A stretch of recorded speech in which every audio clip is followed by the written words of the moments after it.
Welcome to the Live Love Ministries podcast, a place where we share thoughts, insights, and experiences from the mission field. I'm Eric. I'm Brittany. And I'm Julia. And we're the Live Love Ministries team.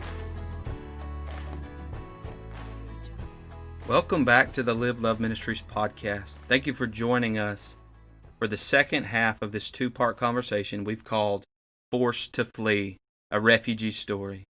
If you haven't listened to last week's podcast episode, I would encourage you to do so before listening to this one.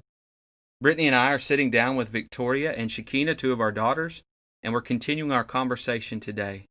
Last week we discussed what a refugee is, what led to the refugee crisis. We talked about life in a refugee camp. And in this week we are moving on in our discussion, talking about refugees and their adjustment to life in their new country once they are resettled. And ultimately, we end with what I believe is the most important, how Christians and how the church should respond to the refugee crisis. Make sure to listen all the way to the end as Brittany and I discuss the personal impact that refugees have had on our life and on our family. Again, this episode was recorded outside of our normal controlled environment, so there's a little more variation in volume and maybe a crying kid or a door slam that you hear. So give us a bit of grace in that today as you listen. We hope this episode is encouraging, we hope it's challenging, and we hope it brings a greater awareness to the needs of those around us. Enjoy.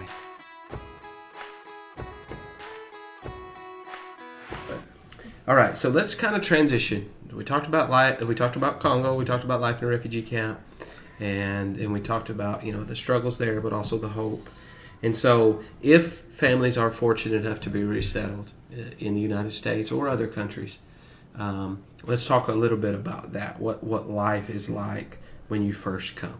And so, before you guys share a little bit of that, I want to share something too, just that people don't know. Mm-hmm. Okay, so say the average time is 17 years. We've talked about that in the refugee camp. But say that a family is fortunate enough to get resettled. The UNHCR does their paperwork. Everything is fine. They say they're going to end up in Phoenix, Arizona. Let's bring it into our context. They end up in Phoenix, Arizona. They're coming into a major metropolitan area. They came from a refugee camp, which is extremely rural, agricultural, small homes, things like that. Now they're coming to a major metropolitan area, and they're going to resettle here.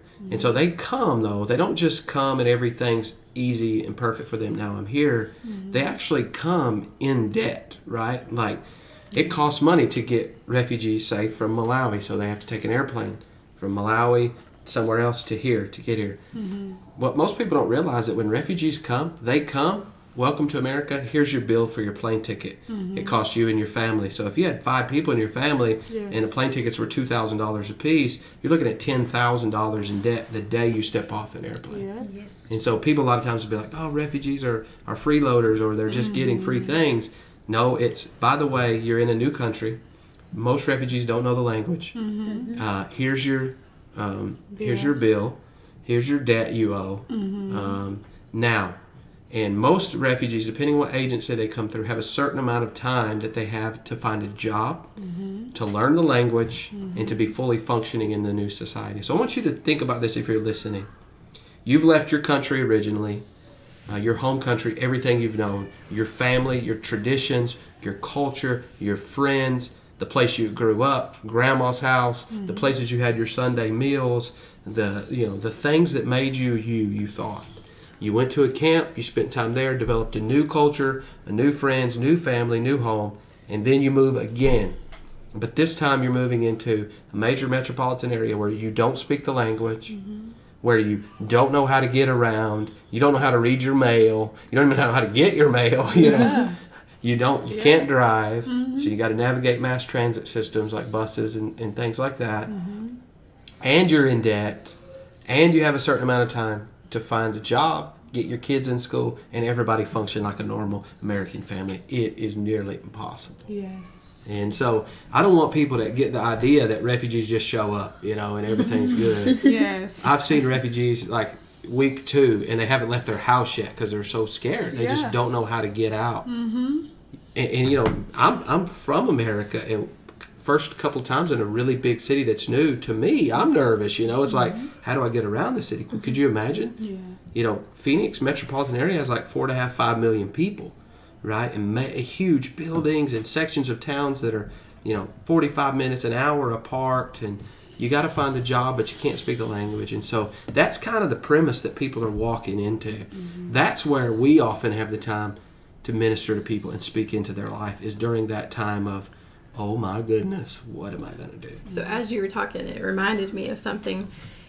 Right after we met Vicky and Shakina, and we were at their house, and you were helping Shakina get signed up for school, to go to high school.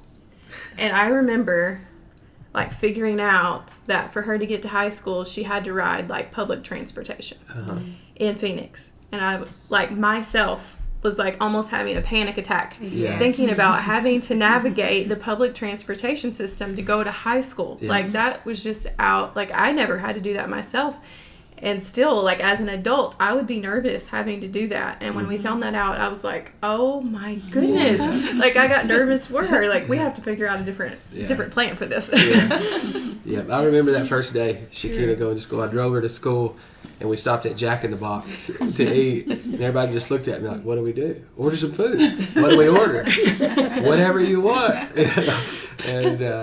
But that was awesome, getting to see Shakina go to school and grow up in that, and adjusted well. I remember long conversations with her counselor, arguing for credit for classes from the refugee camp. And she wanted to bring her in as, I think, a sophomore or freshman. And she was a junior, and it was like, we got to work through this. But anyway, so that's, people come here. And so that's kind of the basis. And that's for somebody that, just sorry not to cut you, but that's for fine. Somebody that speaks English. Yeah. So think of somebody that doesn't speak English if they came from Africa and they were in the senior year. And they come here and you find that they have to go back to 9th grade or 8th grade. And let's be real honest, and I don't mean this to say anything about me, but if I was there with Shakina, and so I knew that I could, as an American person, as a person who was comfortable in the culture, I knew I could, for lack of a better word, argue on her behalf. And push to get what she deserved. But had she been alone, she would have ended up as a freshman. True. And then probably as a freshman would have been like, it's not worth it, I'm not going. I'm not going to stick another 4 years out and be 21, 22 when I graduate high school. And that's the situation a lot of refugees get in, is they have no idea what they're supposed to be doing. And they end up dropping out of school, or they end up just quitting because they're so overwhelmed. They've already been to 2 or 3 years of high school, and now here they are starting all over again, and they're going to be older, can't speak the language. And so, all right, so that is kind of the baseline. They come in debt, got to adjust 3 months or 6 months depending on who they come with. I couldn't imagine learning a language, by the way, in 3 months or 6 months, to the point to communicate with people and know a culture, know a transit system, those kind of things, to be able to get around, to find a job. It's harder. The older you get, it's harder for you to catch on languages. And so, and a lot, some of the refugees that come are older adults, right? Not a ton of them, but a lot of them are. A lot of them are young people. Just another stat, if you're a stat person, almost 50% of refugees are women and girls, and 46% of those are under the age of 18 years old. And so, think about that. So a whole bunch of women, a whole bunch of girls, most of them are under 18 years old, or at least around half. And so, anyway, just a thought to help people frame their mind when people get here. And so that's just people who get here. We don't have stats for Canada or Australia or Switzerland or Norway. Finland. Yeah, those places, they may do something totally different, but we can only speak into these situations. And also to clarify, you guys didn't get to choose to come to the United States, right? No. They just said, this is the country you're going to, this is the city you're going to. See you later. Even if you don't like it, this is it. You have no choice. What they give you is what you take. You're going to America, you're going to Australia, you're going to Canada, Finland, you whatever they give you, that's what you take, and you have nothing to say about it. And that's why, if you say no, they will just put your file on the side. Because I think when you're a family, and they had a family, a relative here in Australia, though. But then when they had passed, they told them that they were going to send them to America. And they were like, we don't want to go to America. We want to go to Australia. They told them, no, we are going to send you guys to America. That's the country that beats your family. And they said no. So they never left. I don't know if they're still in the camp right now, but they had stayed, like, they had placed their file on the site for like almost 10 years. Wow. And then when we went there, and then when we started our process of coming to America, they started their process too again, and they still placed them in America. So It I didn't don't know matter. if it doesn't matter. So Yeah. whatever they give you, that's what you take. If you don't Yeah. want to take that, either you take it or stay. Yeah. So Yeah. And you guys got Phoenix, and I'm so thankful that you did. I mean, it was... We are too. And, you know, you came in February, which was a blessing, by the way, because if you had come in like July or August in Phoenix, you might have like, take me back to the camp. I'm not getting off the airplane. It's too hot. But I'm so thankful that you guys ended up here. Isn't it neat to see the way God orchestrates things, you know? You could have ended up in any country or even any city in the United States. I wanted to go to Australia. Australia. Well, I'm glad you're here. But God brought you guys here, and you've been a blessing to many, many, many people, and got to do many things, honestly, that many refugees haven't. You know? You guys have been able to travel. You've been able to adjust to life. You've been able to have extended family, friends. You've been able to get married, Vicky, and you know, and start a life of your own. And so it's been really, really good. Okay, so speak to it. You know, written an average refugee family that doesn't know the language arrives here. You've met many, many, many of them when they first arrive. Most of them are from Africa. Shakina even has friends from some Asian countries that have come as refugees. They're just so confused. It's a very big city, and like transportation is always the issue. Like, because I'm pretty sure back home everybody just walks to their destination. Yeah, you're not walking around Phoenix in Yes, July. you can't walk around here. So it's like it's really hard for them to get resources or information on things. Because like some information I find out about right now, I'm like, oh my gosh, I wish I knew about this back then. But it's just so hard to get the information if you're like not in a set of group of certain people or speaking the same language. Because I know when I came, I was speaking British English, and we're arguing about how we say water. So they go through a hard time, and it's just nice if you like. It's so nice if you like help them and you see them go through, like actually advance. Because I have a very close friend that I helped in 2016. I helped them register at Alhambra too, and until today I know them. And then when they talk to me, I'm like, oh my gosh, you can actually speak clear English now. So it's good. Yeah, it's a good feeling. What do you think? Any thoughts?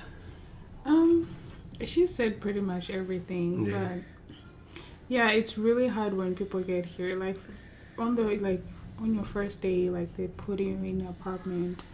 And usually the apartments aren't in nice parts of town. No, right? Not at all. Ghetto. And sometimes it's like you're a family of like 7 or 8, and they give you like 2 bedrooms apartments. You know, so you have to figure out who's sleeping where. You know, how do you get a bed? How do we get a bed? Yeah. And then when it comes to food, the food that you find there is totally different with what we know. And so you find that some people don't even know how to turn on a stove. Right. And so you find out too that they haven't eaten for 2 days, haven't cooked. Well, we don't know what to cook, you know, because there's mashed potatoes there, pizza, frozen pizza in there. I remember one time taking a family spaghetti to cook, and I'm thinking, why would I have done that? Like, why would I have? Come on, you know. And I think the meat went bad before they knew what to do with it. Yes, you know, and some people are even afraid to even touch the fridge. Like they've never seen a fridge before, so they don't even know what it is. So they'll be like, you just find them sitting there and scared, doing nothing, scared. Like they don't even want to move in their own apartments, you know. So that's one of the struggles. And then transportation, like Shakina said, you know, people from Africa, they want to eat their own African food. So you have to figure out like, where can I get this? Where can I buy this? So who's gonna take me there? Yeah. When it comes to work, like, okay, I don't know English, or if they send you an important document from the UN, the immigration IRS, you have to find somebody that speaks your language and speaks English that they can read and tell you what it interpret. says. Yeah. Some have never used the bank before, so it's really, really hard. Yeah. I remember really our hard. caseworker when we first got to the apartment. She started showing us how to switch on the lights to flash, and because we knew it, we all got so offended. And I never understood why. She was like showing us like pretty straightforward things, and then later on when she got to know us, she's like, oh, okay, you guys are the like only advanced family I've got, because one time we were called to an apartment because the lights were on, and the people who were living there, they were trying to switch off the lights, and they didn't know how to switch off the lights, so they were trying to pour water on it, and then the electricity went crazy. Somebody was drinking the water from the the toilet, My goodness. The toilet. Yes. So she was like, that is why every single time I get a family, I have to like show them step by step. So you're trying to make people not feel silly, but at the same time help them the best you them. can. Yes. Because there's a wide variety of where people have come from. And so, real quick before I want to talk to you about like how can people best minister to refugees when they first come. But I want you to react to this stat because I think one of the things that people don't realize is the loneliness that refugees experience when they first come, especially if there isn't a large population of their culture in the city that they're coming to. True. There's a stat that says less than half of all refugees are invited into the home of a U.S. person, an American person, during their first year. And so like they just sit at home, with their family. I was completely shocked. Like, you can be living in a place for like a year and you won't even know how your neighbor looks.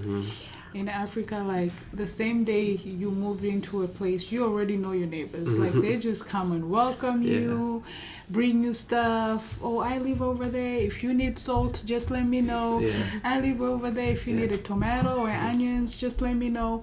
And so you know everybody. But in the U.S., it will take you almost a year to know your neighbor, and even if you know them, it's from outside. It's, hi, how are you? That's it. Sometimes you don't even get a how are you. Hi, okay, bye. See you. That's it. So that was very stressful for me too. That was really stressful because I come from a place where I know everybody. Yes, our family is big, but we also have extended families and friends.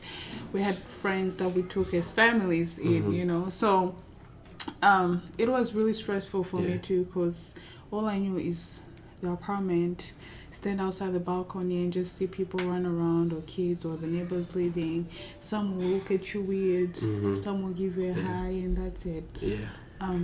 But that's very surprising. Like even now, sometimes I don't understand why Americans are like that. But I think it speaks to the heart of the church as well. As followers of Jesus, we should be aware of the people who are around us.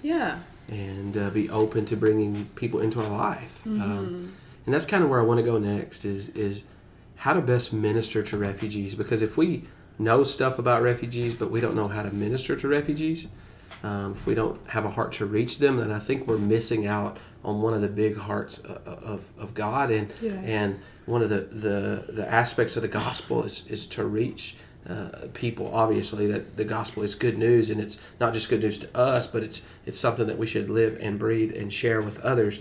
And Matthew 28:18-20, everybody knows the Great Commission. Go and make disciples of all nations, right? Baptizing them in the name of the Father and Son and Holy Spirit. Well, used to, when we thought about that verse, we thought that it meant we have to go to all the nations, or most people kind of got that picture in their mind that in order to reach the nations for Christ, we had to leave where we are, and many people still do, and that's great, and we should. But one of the neat things about the time that we're in is that with refugees, immigrants in general, God is bringing the nations to us, right? And so especially in a city like Phoenix, you can walk out the door and meet people from multiple nations living in the same apartment complex. There's an apartment complex that we work in to do ministry, and there are literally people, from all over the world in the same apartment complex, within 100 yards of each other, multiple dozens and dozens and dozens of countries represented. And so I want to ask you guys, what do you think in your mind is the best way that people can minister to refugees when they first come? Not just when they first come, but kind of walk them through their life. Like how can they be friends with them? And then how can they show them Jesus? Because not everybody comes from Christian countries. And so we have this opportunity to reach people from all over the world.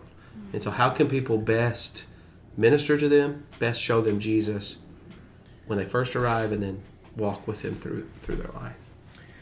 Well, it's also comes down to like age groups. It's different for every age group. Like for teens,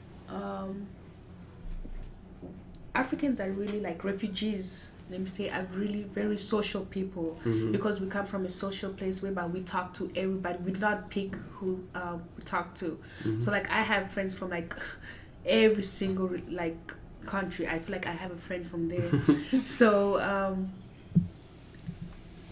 I feel like it's so hard for people to just walk up to somebody and talk to them, because I get like people say that Americans are angry people, but it's if you just walk up to somebody and be like, oh hi, how are you doing, you know, they'll reply. We actually like talking to people, we like making friends. So if you just, the first step is to just say hi and then just keep the conversation going. Like that you have to show love to a neighbor. Like that should just be a natural thing that we do. Yeah, even as a Christian, it should be a natural thing. Even if your neighbor looks different than you, even if your neighbor doesn't speak the same language as you, or has a funny accent, or wears something on their head, or wears different clothes, like love on them. If they're a Christian and they're a brother in Christ or a sister in Christ, love them and help them. If they're not a believer, love them and point them to Jesus. Share the gospel with them. Yeah.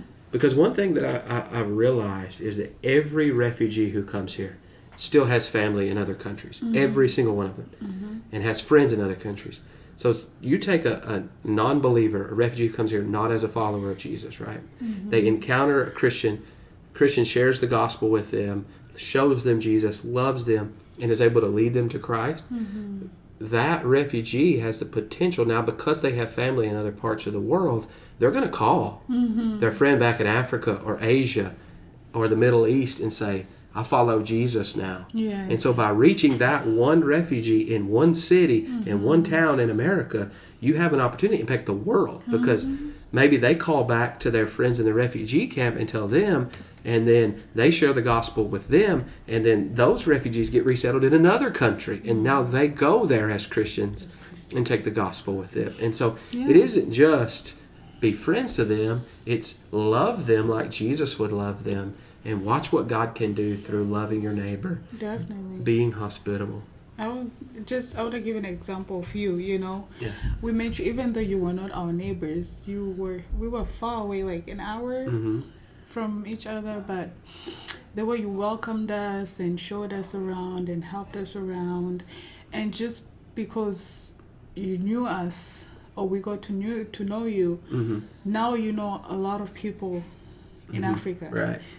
You went to the camp because we connected you with somebody that we told them about you, that, hey, you know, we know this person. And so now you're in the refugee camp and you know a lot of people there because of, you know, the ministry that you are doing, sharing the gospel and stuff like that. So it really does help, yes. It does. It opens the door. That's to do, like, because the moment you connect with the refugee, and I'm not just saying hi or whatever, but like they become your friend and become part of your life, you are now welcomed into their world. And their world is huge. But when they have family and they have a camp, and like, I never thought in a million years that I would be standing in a refugee camp. Like, I just never would have thought that. But God opened that door through you guys, through getting to know you, spend time with you. And now we have the opportunity to go and share Christ in the camp and other places in Malawi. We don't just work in the camp in Malawi, outside of the camp. We get to do that, and we go back to Congo and spend time there. And so it's a really, really, really neat thing when you love your neighbor. And so it's really important to do. A couple of questions I want to kind of finish with too. Or did you have any more you wanted to add to that? Mm-mm. Okay. I've noticed something about refugees, that when they come, they have this way of finding other people from their own culture really quickly. It's really neat. But why do you think that refugees cling so closely to their own culture when they come? For example, you're going to find, not completely, but like, say, for example, Congolese refugees, you generally all go to church together, or there's multiple churches, but they're Congolese refugees at each church, and it's like this Congolese church, Congolese church, Congolese church. Or you might have a Burundian church over here, you might have a Korean church over here, you might have, does that make sense? And so why do you think that refugees cling so closely to their culture once they come here? I think it's also like I think you feel like you belong there. Mm-hmm. Okay, so first, like when we got here, the first person we met was a refugee from from Congo, I mean, and so he took us to a church that he was going to, and so while we were there and we came back home, they just showed us so much love. They came to visit, they helped us with transportation to go to work. They showed us around, so I feel like they know what you need. Okay, so you hang around with them because they know what they need, and then they become kind of like family to you as well. Yeah. So yeah, I just feel like it's belonging. Yeah. You know where you belong, you know where you come from. Like what I understand, you understand. What I know, you don't. Even just like the language and mannerisms, you don't have to. It's like the one place you don't have to like adjust everything to fit in. Right. Right? Force yourself. Exactly. Yeah. Like you're not trying to have to think, if I say this, am I saying it wrong? Or what do I do here? I don't know what's the custom or whatever. Yeah, that's cool. I think it's like us clinging to our own culture. It's because when you see, like, you come, and then especially if you don't even know the language and you're just walking around, and then when you see somebody, you just know, oh my gosh, this person's African, And for Africans, we talk to everybody, whether I know you, whether I don't know you, I see you, I'm gonna talk to you. Yeah. So once they see the other African person, it doesn't hit them. What if I talk to them with their own talk? You just go, hi, you're Congolese, right? They're like, oh yes, are you guys new? Because it's like we know, like we go to parties, weddings, churches, we know, like, okay, this is a new person, and once they find out that, oh, there's a new person, we just get your number, your address, and the next day we'll just show up at your house with gifts and everything. So it's like it's our comfort zone. We're like, we don't have to think like, oh, what language am I supposed to say to this person for them to understand us. And it's always the reason like we have like so many, like we go to Congolese churches is because somebody approaches us and take us to a Congolese church, and it's always an African person. Because because we have a family that the first family that had approached them is actually a Western family. They are white, and they actually go to a white church because that's the first people that had welcomed them. So, but that's not really common. It's really common for just like an African coming, and most of the times when an African comes here, they already know somebody for some reason. And the person will be like, oh yeah, there's a new family. I saw a new family. I met a new family here, and things like that. Okay, cool. And so my next kind of question is, I had talked about how as American Christians, we should be welcoming of refugees and love our neighbors. So flip it around the other way. Do you generally feel like the refugee culture, how they're clinging to it, are they open to outsiders coming into the culture? So say like a group of Africans are meeting for an event.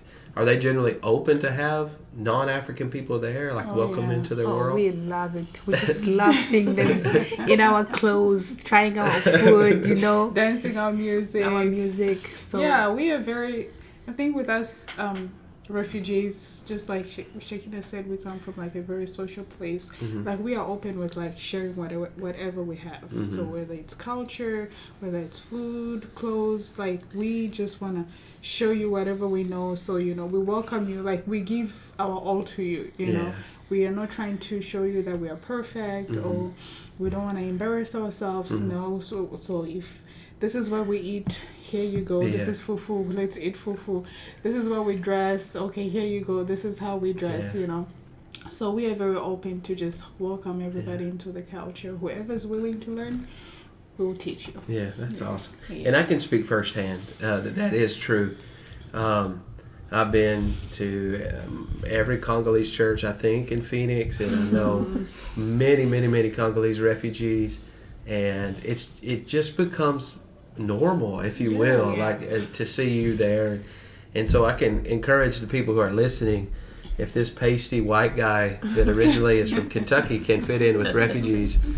I remember the first time not the first time, I don't think, but one of the early times of going to church with a bunch of Congolese refugees, and at the end of the church service they had a dance, you know, kind of like just a fun time to dance. And I remember dancing, and I cannot dance. But it was just, I thought, if I can do this and it connects me with people and allows me to just enjoy their life and then mine, I'll do it. And so we danced, and we, like in our home, we obviously, because we have African people in our home, our children are African too, and so we have African food in our home. Everybody in our house has African clothes, and so you know, obviously it makes sense. But don't, I say that all this to say, like, if you're listening, like, don't be nervous or scared to reach out to people from another culture, because more than likely they're going to welcome you.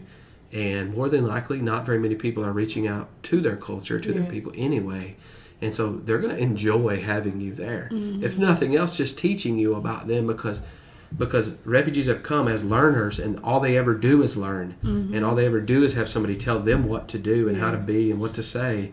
And for once, it gives them the opportunity to share the wealth and the love of their culture with people. And I think that's really important, like to value other people's culture and say, your culture's beautiful, share it with me. And then you know, if you're the dad or the mom, you're able to share that with your kids, and it's just a really, really neat thing. And so I appreciate you guys sharing that. My final question, I think this is my final question, unless Brittany, do you have one?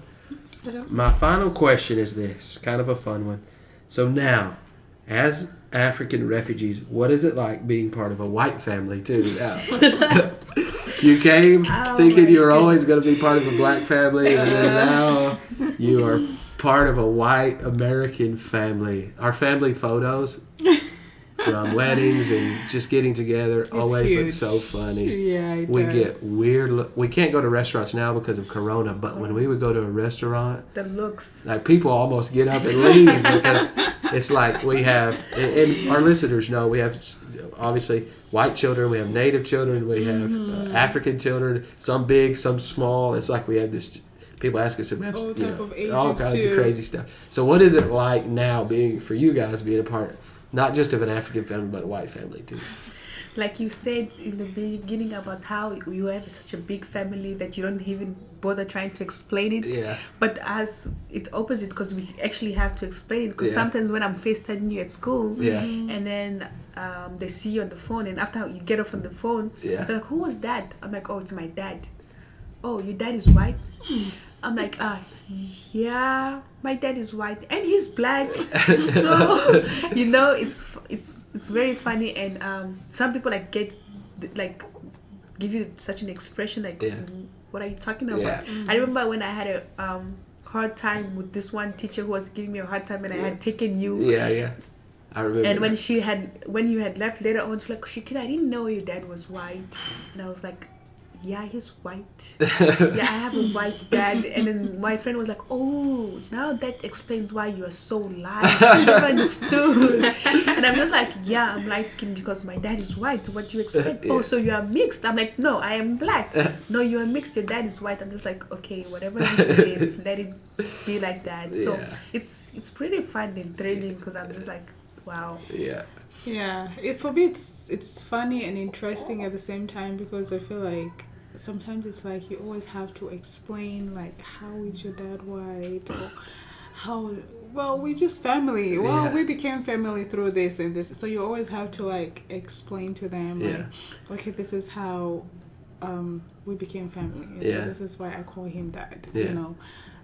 So it's different, but it's fun, and I like it. And I love the best part about it is, like, we get to talk about, you know, because of all this racial thing going on these days, like, certain races are so, like, afraid to talk about certain things or say certain things to each other.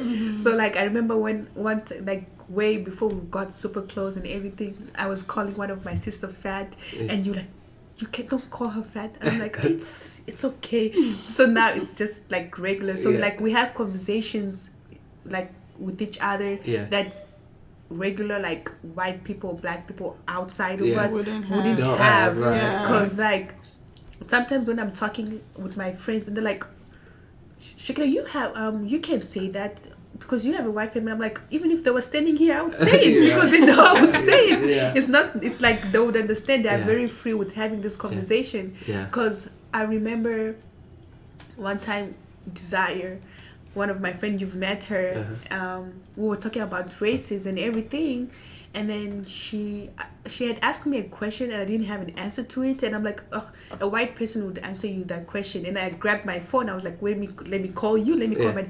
He's like, no, he'll get offended. I'm like, he won't get offended. He's like, no, I just can't ask him. I'm just like, okay, I gave you a chance. So I'm just like, that was her chance to find out, like, straight up from you. But it's pretty fun. Like, this is one of the conversations I had with Claude, my husband, because he also has a white family. Let me say a white dad and mom in Kansas, you know. And so I was telling him, I'm like,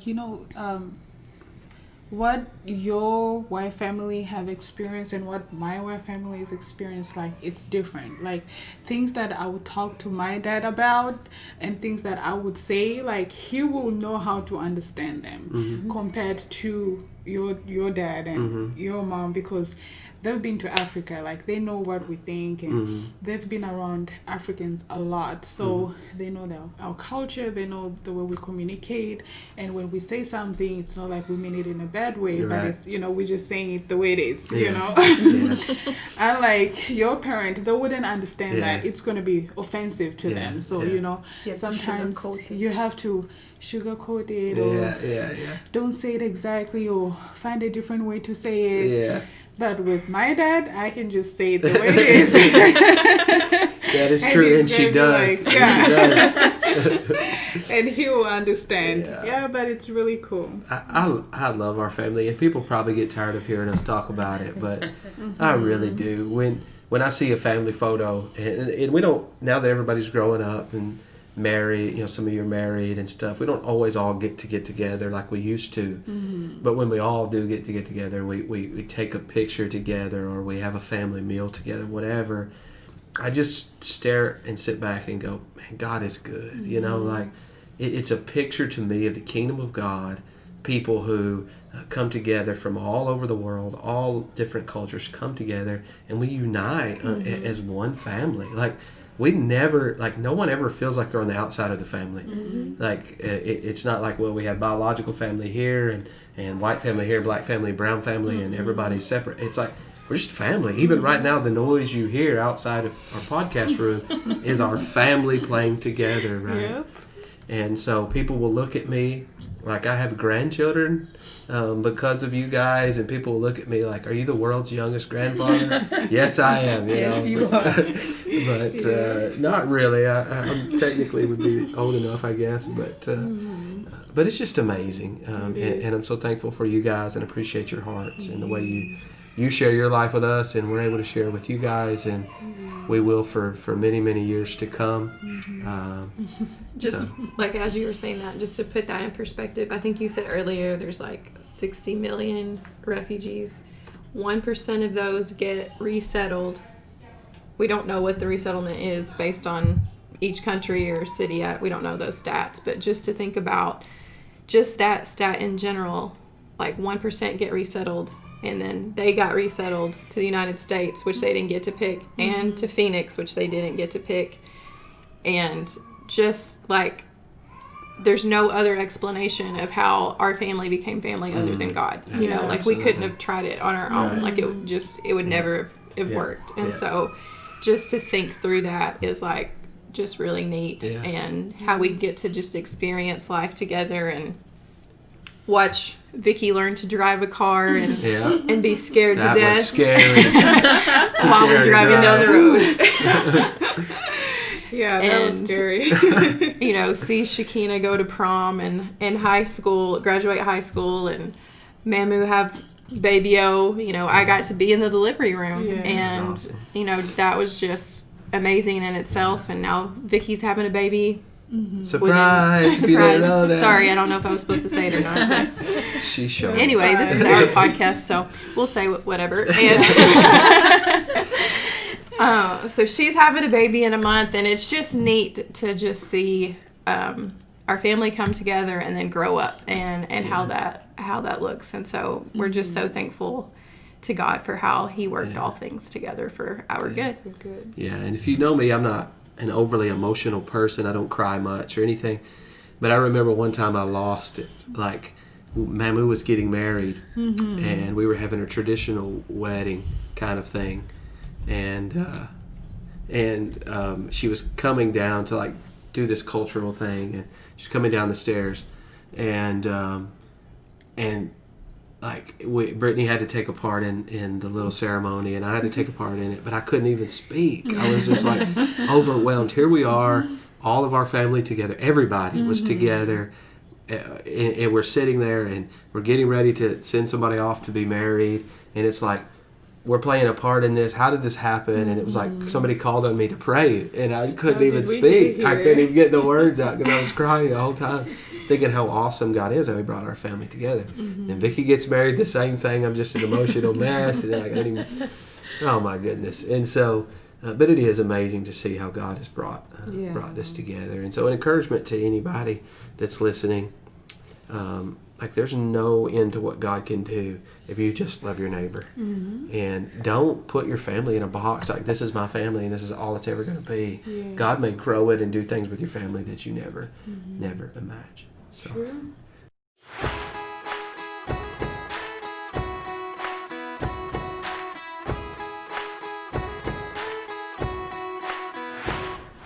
Thank you for listening to this episode of the Live Love Ministries podcast. We hope it was encouraging, made you think, and broadened your understanding of our mission and the mission of making disciples of all nations. You can find out more information about our ministry at www.liveloveministries.org. If God leads you to partner with us financially through prayer, or if you're interested in bringing a mission team to Arizona or one of our other locations, you can find that information on our website as well. Until next time, keep loving people and keep pointing people to Jesus, and we'll see you then.